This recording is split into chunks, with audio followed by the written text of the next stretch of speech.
Madame, Monsieur, bonsoir. On va parler football et on va parler justement dans le football des attaquants et du meilleur buteur. Il partage cette première place avec Zabia.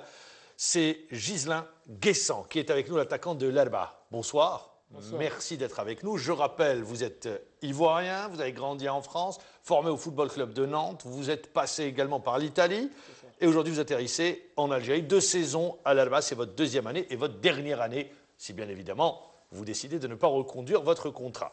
Pour vous accompagner et m'accompagner, Rachid Abed, journaliste au quotidien Liberté. Bonsoir Rachid. Bonsoir Mamar, bonsoir Amiaoui. Ghislain Guessant, 7 buts inscrits depuis l'entame de la saison et pourtant vous n'étiez pas là au début. Le grand public vous découvre. Comment vous expliquez? L'année dernière, on ne vous a pas vu et cette année, subitement, eh bien, on vous découvre. Franchement, l'année dernière, j'ai eu des difficultés à m'intégrer aussi, il ne faut pas se mentir. Et j'ai eu beaucoup de problèmes aussi avec le coach Mioubi, qui n'avait pas forcément confiance en moi. Donc ça veut dire que même à l'entraînement, il essayait de me casser, malgré que j'ai toujours eu ce niveau de jeu. Donc je n'ai pas compris l'année dernière pourquoi je n'ai pas joué. C'est vrai. Quand vous dites je ne suis pas arrivé, parce que pour que les téléspectateurs puissent comprendre, quand vous dites je ne me suis pas intégré l'année dernière, vous voulez dire quoi en parlant d'intégration? Ce qui veut dire quoi? Quand je vais justifier mon problème d'intégration, ça veut dire que tout début, j'ai eu du mal parce que j'étais un peu loin de ma famille. Et franchement, même si je suis habitué, passer par le FC Nantes et l'Italie, mais franchement, là, cette année-là, ça m'a touché. Vous avez également joué en Ligue 2 française, ouais, à Tours. C'est ça, j'ai joué à Tours, au Tours FC. Donc j'ai eu un petit problème d'intégration et le président m'a direct mis dans le bain. Et voilà. Le coach Mioubi m'a recassé. Quand vous dites il m'a cassé, vous voulez dire quoi? C'est-à-dire, vous sentiez qu'il ne voulait pas de vous? Je sentais qu'il voulait pas de moi, je sentais qu'il allait pas me faire jouer, je sentais même à l'entraînement. Il y a eu des propos racistes de sa part, mais voilà. Vous dites propos racistes? Ouais, propos racistes, bien sûr qu'il y a eu des propos racistes de sa part. Moi, franchement, je l'en veux beaucoup. Je l'en veux beaucoup, mais je suis un bon musulman, ça veut dire que je le pardonne. Je le pardonne, donc voilà. Il y a eu des étapes dans ma vie qui ont été difficiles. L'année dernière, c'était vraiment difficile pour moi. Heureusement aussi que mes coéquipiers ont eu confiance en moi. Le président aussi a eu confiance en moi. Parce qu'il y a des fois, j'arrivais veille de match, il ne voulait pas me prendre. Et c'est le président qui forçait, je me rappelle. Donc ça veut dire que ça a été dur pour moi. Donc alhamdoulilah, cette année, ça se passe bien pour moi. Donc faut continuer comme ça. 7 buts en compagnie de Zabia. Vous partagez la première place au classement des buteurs. Rachid Abed. En dehors de ça, est-ce que vous n'estimez pas que peut-être que en parallèle à votre problème d'adaptation et d'intégration, peut-être vous faisiez l'objet d'une concurrence. Et à l'époque, l'année passée, il y avait Bougaroua. Non, Derfellou. Derfellou, voilà.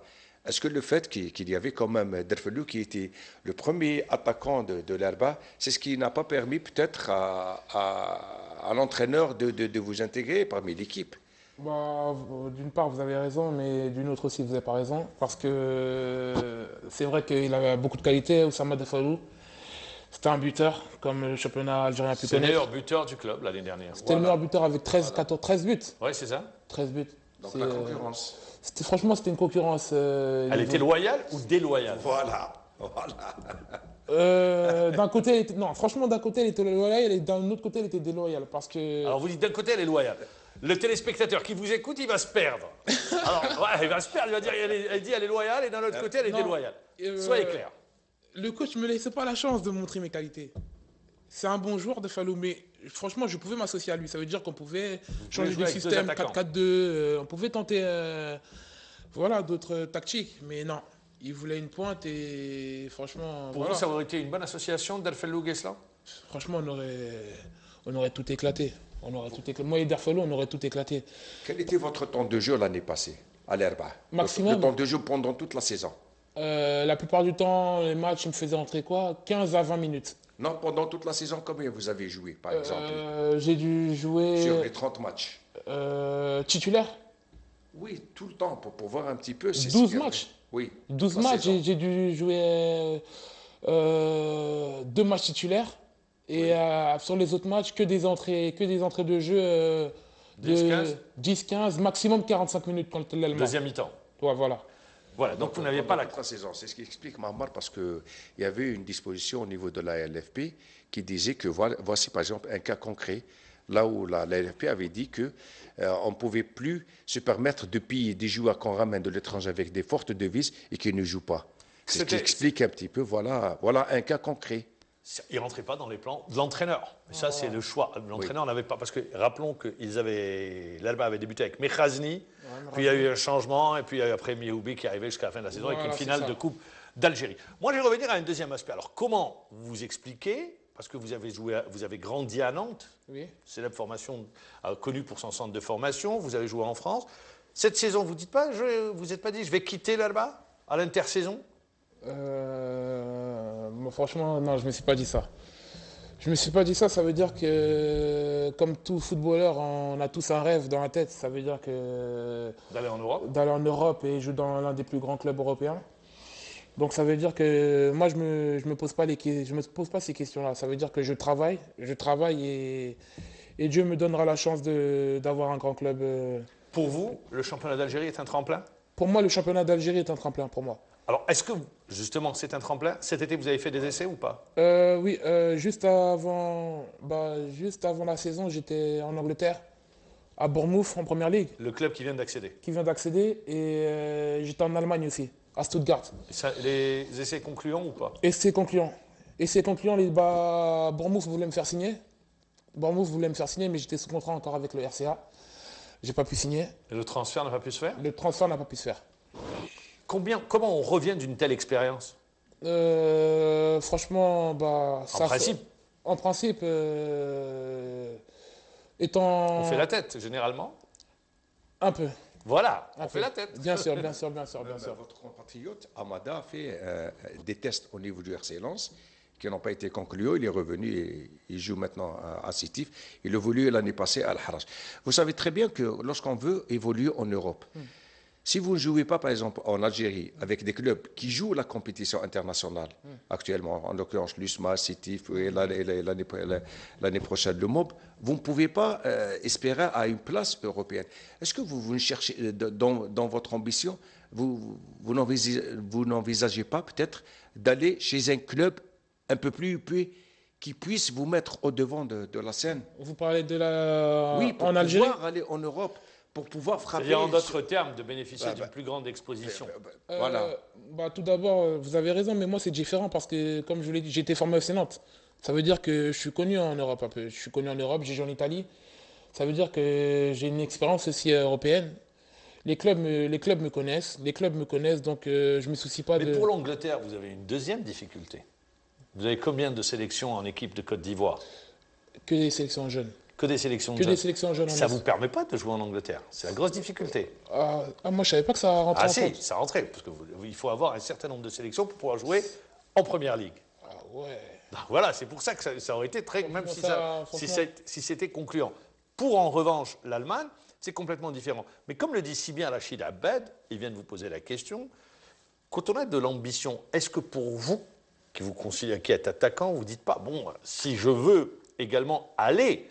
qu'on puisse me voir de manière récurrente, c'est d'aller vers un club qui joue la compétition de manière africaine, de manière récurrente. Je parle de la Champions League africaine, bien évidemment. Ouais, vous avez raison, franchement, vous avez raison. Mais comme je vous l'ai dit, je ne suis pas calculateur. Je ne me pose pas toutes ces questions-là. Ça veut dire que je travaille et le résultat viendra à la fin. Vous vous considérez comme le meilleur attaquant du championnat? Je suis le meilleur attaquant du championnat. Vous êtes le meilleur attaquant du championnat? Je suis le meilleur et j'en suis sûr que je suis le meilleur et je vais le démontrer et les gens vont apprendre à me connaître. Vous ambitionnez de finir meilleur buteur du championnat? Inch'Allah. Pour pouvoir un petit peu décrocher un autre contrat avec un club plus huppé, non? Bien sûr. C'est dans tout objectif de footballeur d'être attaquant et finir meilleur buteur. Donc moi, franchement, je compte finir meilleur buteur cette saison et je pense que je vais le finir. Est-ce que vous ne pensez pas que c'est une ambition? C'est bien d'avoir de l'ambition, mais dans le même temps, il faut être réaliste. Vous n'êtes pas dans un club qui peut vous permettre d'être meilleur buteur du championnat. Parce que, qu'on le veuille ou non, c'est un potentiel sur le plan technique qui reste limité là-bas. L'Alba est peut-être limité, comme vous le dites, mais franchement, moi j'ai confiance en mes coéquipiers.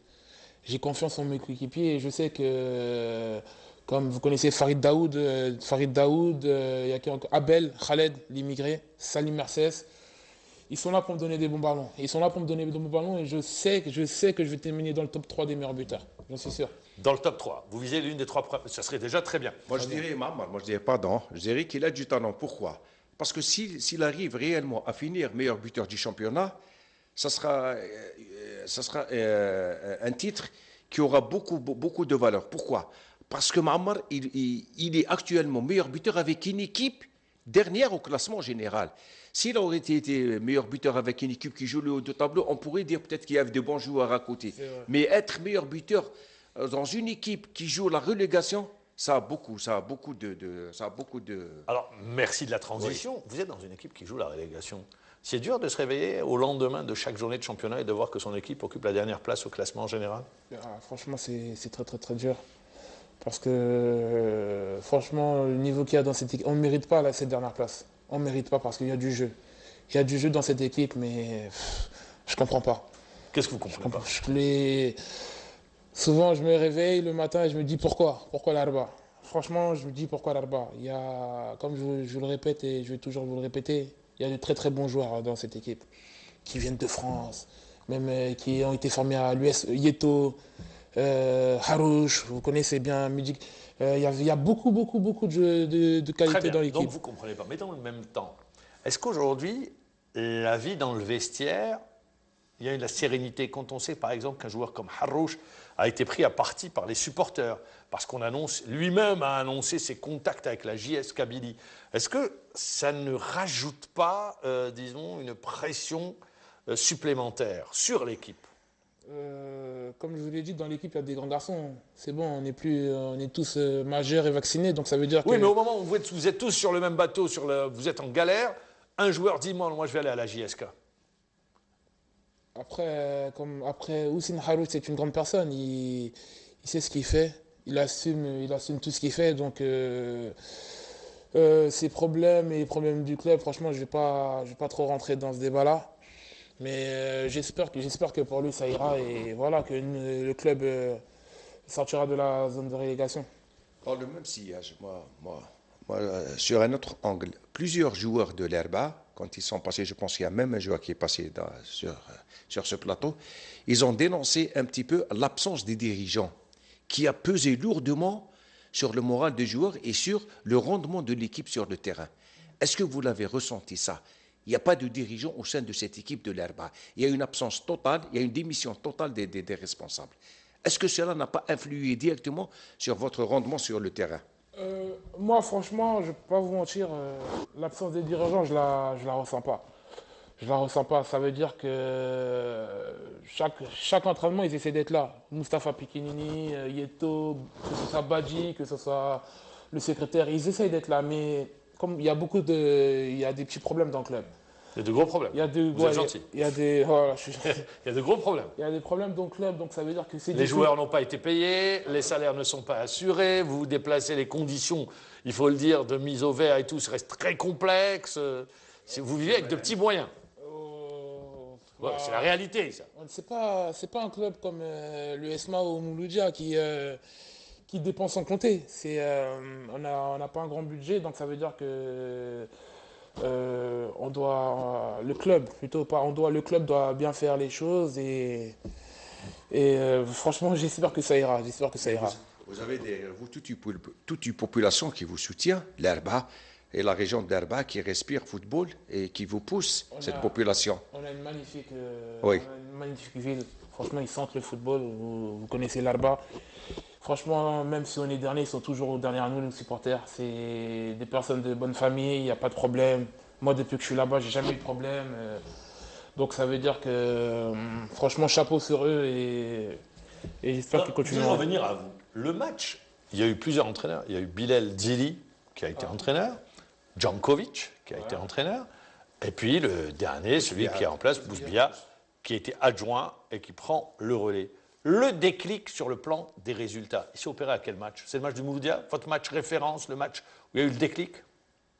Quand je parle de vous, je parle de l'équipe, bien évidemment. Ouais, je pense que c'est le match du Mouloudia, le 3-3, qu'on obtient au 5 juillet. C'est celui-là. 3-0, 3-3. 3-0. Alors, il y a un but qui a été marqué, mais il ne vous a pas été comptabilisé. On dit Bah, Keita, c'est ouais. vous qui avez marqué. C'est moi, c'est moi qui ai marqué. Ils se sont trompés en fait. Ils ont mis Keita, je n'ai pas compris pourquoi.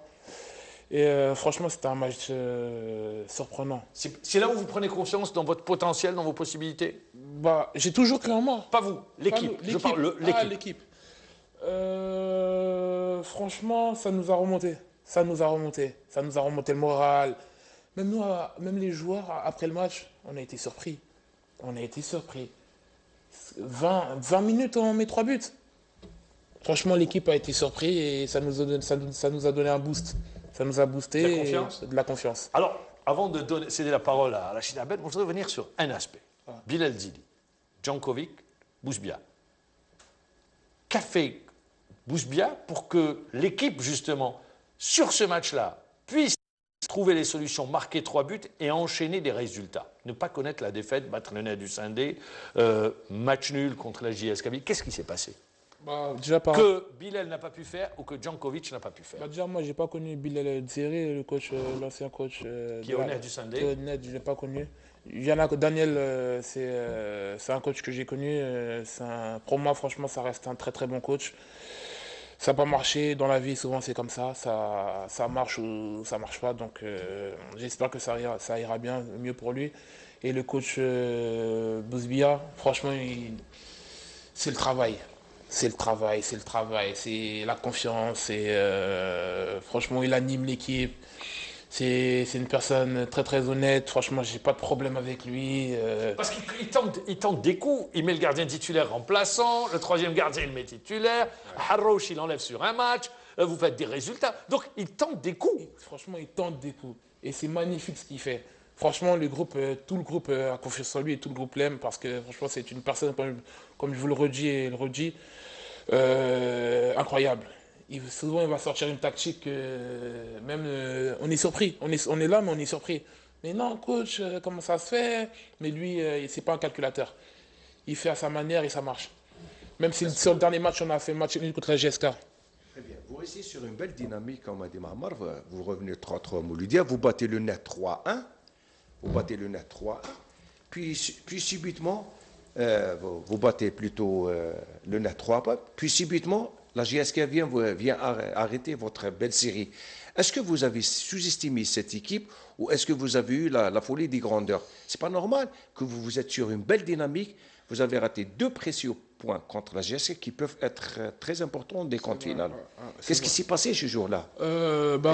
D'après les images qu'on a vues, la GSK vous a même dominé. Ouais, la GSK nous a dominé, la GSK nous a surpris. C'est pas à peine de vous rapprocher du micro, vous restez tranquille. La GSK nous a dominé, la GSK nous a surpris. Et pourquoi? Qu'est-ce qui s'est passé?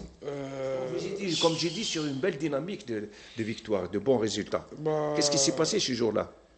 Franchement, ce match-là, c'est un match difficile, très très difficile. Ça veut dire que tout le groupe a été surpris. La GSK joue au ballon. N'est pas au mieux de sa forme. La GSK n'est pas au mieux de sa forme. Mais franchement, ils sont venus obtenir le match nul et franchement, ça a été une affaire de penalty. Ça a été une affaire de penalty. Franchement, ça a été une affaire de penalty. Et je suis pas sûr, je sais pas si vous avez revu les images sur le penalty de la GSK. Vous pensez qu'il y a penalty? La GSK? Sur le penalty de la GSK, il y a penalty. Je sais pas, j'ai pas revu les images. Vous n'avez pas revu les images. Il y avait une poussée. Il y avait une poussée d'un défenseur de l'Herba. Ouais. Il y avait une poussée d'un défenseur. Non, parce que Dominique Bijota, l'entraîneur de la GSK, avait dit qu'on avait raté la victoire aujourd'hui et qu'il parlait de 2 pénaltys non sifflés par l'arbitre Aouina en faveur de son équipe. Ça, je m'en souviens pas. Oui. Très bien, mais ça, c'est un fait de match. Ça, c'est un fait de match. Pour revenir sur la question et aller dans le sillage de Rachid Abed, pour vous, c'est un coup d'arrêt ce résultat? Non, c'est pas un coup, jamais. C'est pas un coup d'arrêt. C'est vrai que le prochain match va être très très difficile. C'était mieux qu'on prenne les 3 points à domicile parce que là, il faudra aller chercher. Sur le plan comptable, vous ne les prenez pas. Vous prenez un point, d'accord. Mais est-ce que vous pensez que vous avez le potentiel sur ce que vous avez montré, même contre le match contre la JSK, vous ne le perdez pas, vous êtes lanterne rouge, vous battez le net, vous accrochez le Mouloudia d'Alger. Est-ce que vous pensez que vous avez le potentiel pour aller chercher des résultats à l'extérieur? Ouais, on a le potentiel pour aller chercher le résultat à l'extérieur avec l'équipe qu'on a. Franchement, j'ai confiance en mes coéquipiers. Et si on se donne tous comme on s'est donné face au Mouloudia ou face au NED, Je pense qu'on va aller chercher. Je vais revenir sur une question vous concernant. Vous tirez les pénaltys? Ouais, je suis un tireur Vous tirez de les pénaltys, vous fixez, allez, quel nombre? Est-ce qu'en début de saison, vous dites, cette saison, je vais marquer tel nombre de buts? Je ne suis pas un calculateur. Je ne suis pas un calculateur, mais j'ai toujours un objectif dans ma tête. Dépasser les 10 buts? Ouais, bien sûr, dépasser les 10 buts. Dépasser les 10 buts. Et je pense que je vais les dépasser ces 10. Il y a un défenseur qui vous a posé des problèmes dans le championnat? Non? Pas encore, pas spécialement. Pas encore? Non, pas spécialement. Le défenseur du Mouloudia. Je ne sais pas comment il s'appelle, je ne me rappelle plus. Demou. Je ne me rappelle plus. D'accord, c'est le seul qui vous a posé des problèmes? Le seul qui m'a posé problème et j'ai réussi à marquer au final. Donc ça veut dire que Vous avez pris le dessus. voilà, ça s'est bien passé. Tous vos compatriotes, Dernière question et on conclut. tous vos compatriotes qui viennent ici évoquent les difficultés de s'adapter sur les terrains en Algérie. On joue le tartan, on joue le gazon. Est-ce que c'est le cas pour vous? Est-ce que vous avez des difficultés à vous adapter? J'ai eu trop de problèmes à m'adapter au terrain synthétique. Parce que oui, moi, j'ai toujours été habitué à l'herbe, sur le gazon. gazon, et franchement, j'ai beaucoup eu du mal. C'est parce que les contrôles, c'est pas la même chose. Il y a beaucoup de rebonds.